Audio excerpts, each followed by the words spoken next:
Zindin. To barkanku da warhaka masu kallo. Yau kun ga na lullubi ko? Mai gida na gari.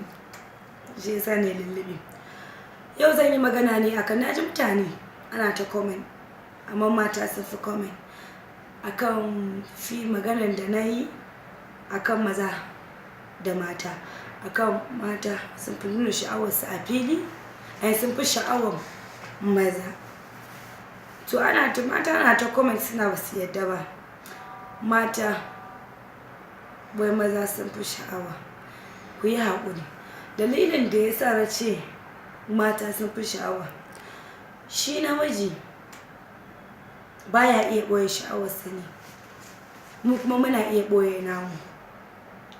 Sannan shi namiji dalilin da ya sa cin ku bai iya ɓoye sha'awarsa, ayabarsa tashi yake, mu kuma ba mu da ayabar da za ta tashi.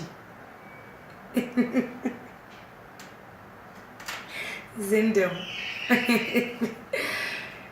To masu kallon, kun ji dalilin da ya sa na ce mata sun fi maza sha'awa.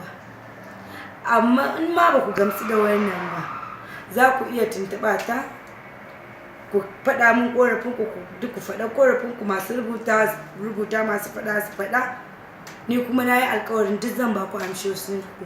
Amma dalilin da ya sa na ce mata sun fi maza sha'awa, saboda maza ba sa iya ɓoye nasu, mata kam suna iya ɓoye nasu. Su maza ayabarsu ba ta iya kwanciya, an hankalinsu ya tashi. Dalilin da ya sa na ce mata sun fi sha'awa kenan. Masu kallo kun ji dai abin da na ce. A yanzu haka ma hankalina ya tashi in ku kalla ƙwayan idona. Amma dalilin da ya sa ba za ku yi saurin ganewa ba, saboda ban da ayaba. Da ina da ayaba za ku yi saurin ganewa. Zindam. A nan yau na kawo ƙarshen labarin.